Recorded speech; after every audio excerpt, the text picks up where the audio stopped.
Today we're going to take our budget fuel pressure regulator, PQY brand, and we're going to make it actually work. So this is the guy, you get on Amazon, it's like 35, 40 bucks. I got an electric sender in there because as soon as I put their little gauge on there, it just sprayed everywhere. Don't know why. Getting a little bit of drip out of this fitting here, which you can see that there's a little bit of fuel everywhere, so we're going to seal that. And I should have read the reviews before I started putting this thing together, but it doesn't go below 80 psi the way it sits now. The spring is too stiff. The spring's too stiff.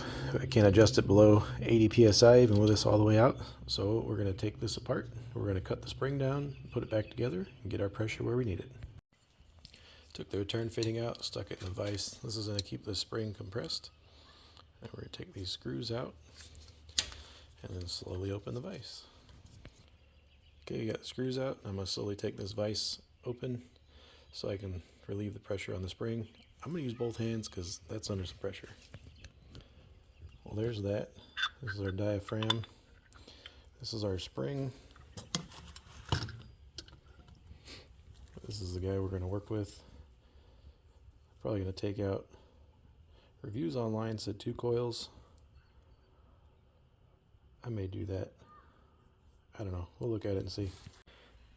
Alright, we cut the spring down. Got it back assembled. All I gotta do is line up the holes. The diaphragm only goes on like one way. There's different gaps between all these holes, so you gotta make sure that's lined up good. Make sure your bolt holes are lined up good. And you can start cinching the vise down a little bit. Works a lot easier with 2 hands. Get it close and get some bolts in there, and then we'll cinch it down.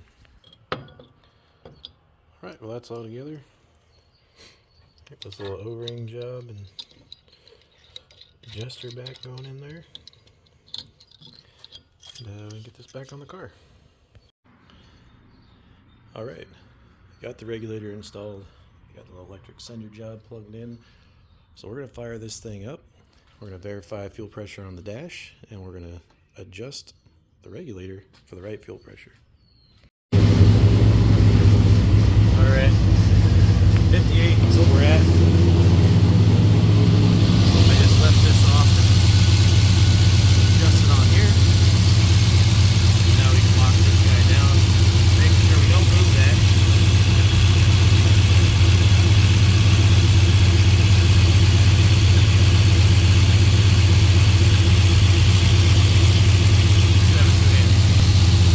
Okay, go on down. I don't have any fuel leaks.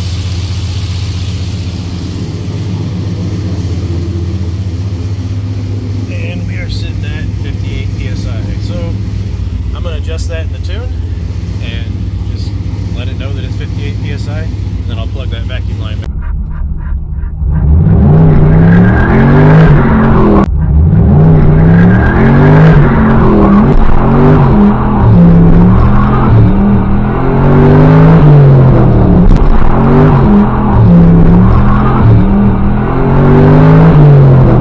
That was simple. We were able to run a budget-minded fuel pressure regulator and have pretty precise control of our fuel pressure. Just had to make a few modifications, but that's what hot routing is all about. 40 bucks, get you one today. Thanks for watching. Like and subscribe. Help me out. Comment. We'll see you on the next one. Action. Fire. I just wake up and piss excellence, and I want to go fast.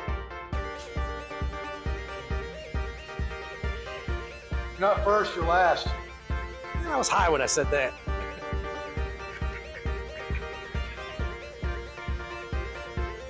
Did real good. Car ran real good.